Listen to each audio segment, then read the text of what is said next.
انا وانتم طيبين، رمضان كريم عليكم. ده اول فيديو ليا، انا فايزه عبد الله، والقناه بتاعتي باسم فليفر كيتشن. واللي انا هعمله معاكم ده مجال شغلي، والكل بيشجعني بيقولوا لي ليه ما تفيديش بيه غيرك، خصوصا ان الفتره اللي بنمر بيها دي الناس بتتفادى الزحمه وان هي تجيب حاجه من بره. فمنعا للتزاحم هبدا معاكم بمناسبه رمضان بالقطايف. القطايف ممكن نعملها بالمكسرات اللي هي على شكل هلال، وممكن نعمل شكل الكورنيه اللي هو على شكل القرطاس، اللي هي بتتحشي بالنوتيلا، بالقشطه، بالكريم شانتيه.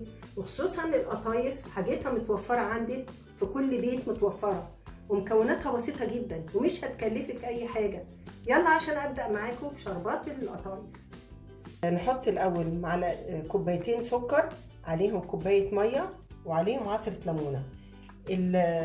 السكر والميه بيتدوبوا، نضربهم مع بعض الاول. وخدي بالك وانت بتضربي السكر مع الميه ما يجيش السكر على الجناب عشان ما يسكرش. ومجرد ما هو يتدوبوا نحط عليهم عصره الليمونه. هحط دلوقتي الشربات علشان يكون بارد، لان الشربات لازم يكون بارد تقيل. وده الشربات حطيناه 10 دقايق على النار، ما تزوديش عن كده عشان ما يتقلش قوي. اوكي،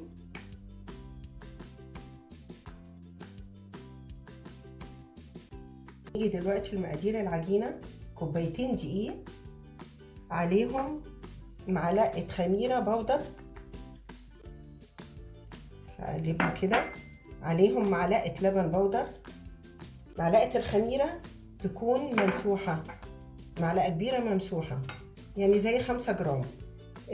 ومعلقه لبن بودر، معلقه سكر، ذره ملح.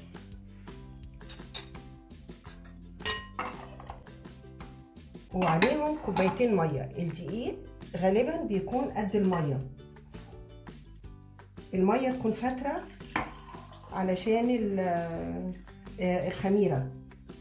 يفضل ان انا اعملهم في الخلاط علشان ما ياخدش وقت في الضرب معاكم. احط الميه الاول علشان الدقيق ما يركزش من تحت. واحط الدقيق كده. انا حطيت كوبايه ميه وهحط كوبايه تانية، بس احط الاول الدقيق.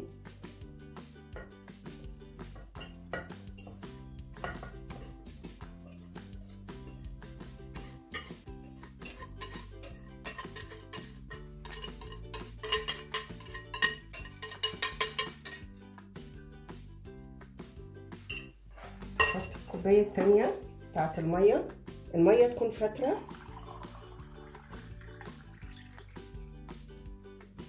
ما تسخنيش الميه، الميه ما تكونش سخنه.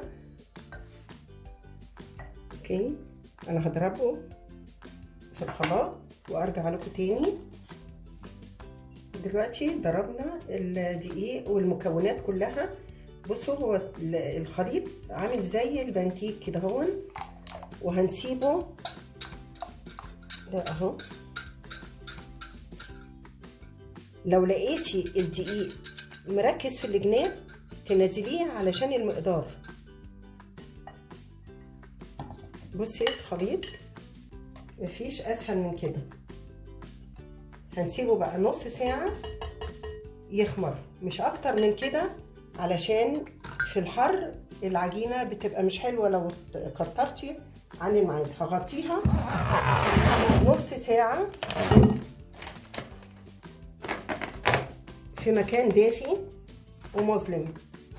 بقى الطاسة على النار تكون طاسة تيفال. هحط نقطة زيت وتتمسح، هي بتبقى أول مرة بس، ونمسحها بالمنديل. والطاسة سخنة الأول. بصي هي كده خمرانة.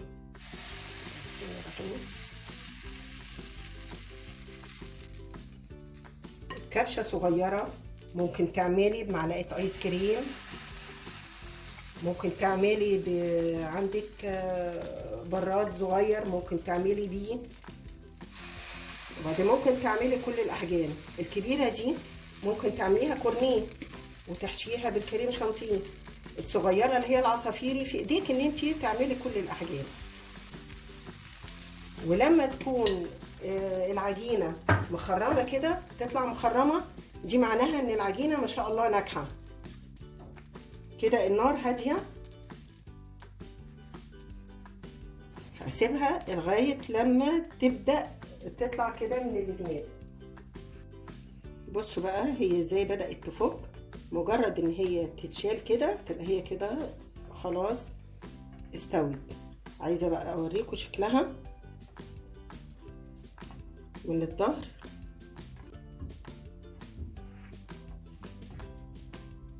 وتحطي على مناديل ورقه وعلى فوطه نظيفه علشان ما تعرقش.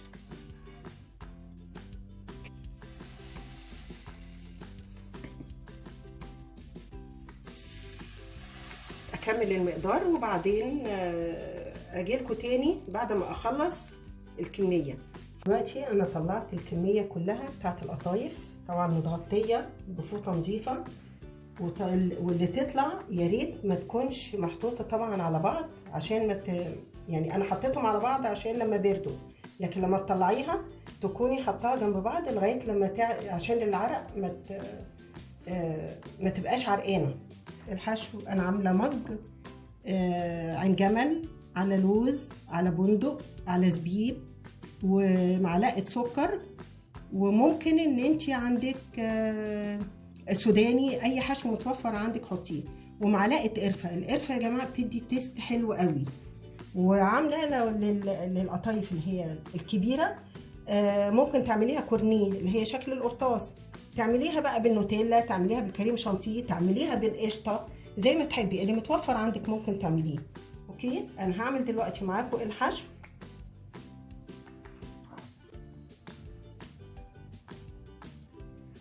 ما تمليهاش قوي عشان ما تشققش من الظهر.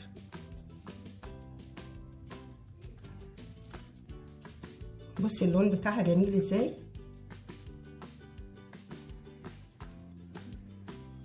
انا طبعا ما تغمقيش في التسويه بتاعت القطايف في الطاسه علشان لما تتقلي ما تبقاش متحمره قوي. بصي دي الكميه اللي انا عملتها، حشيتها بالمكسرات.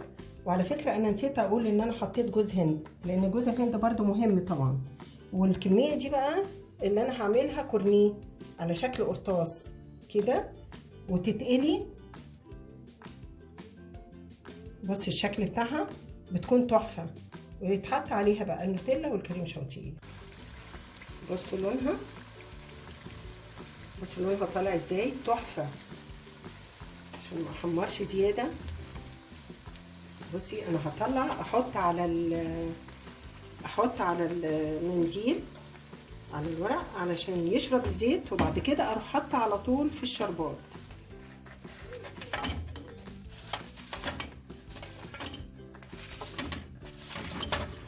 بص اللون بتاعها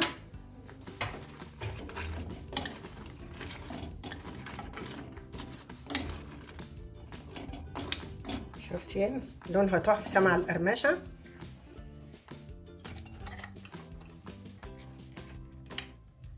الله،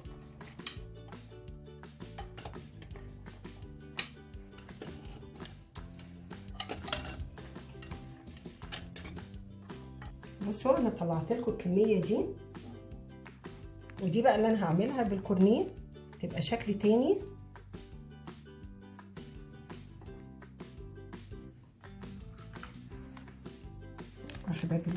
وممكن تحطي بقى عليها مكسرات، تحطي عليها لوز، تحطي عليها، بصي ده لوز، ممكن تحطي عليها بندق، ممكن تحطي عليها فستق.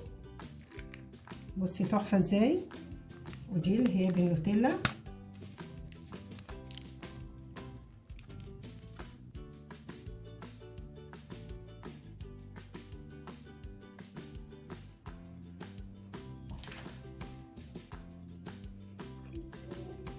اوكي، انا واثقه ان القطايف هتعجبكم، ويلا عشان تدعموني بسبسكرايب ولايك وشير وتدوسوا على الجرس عشان يوصلكم كل جديد. وباي باي، كل سنه وانتم طيبين.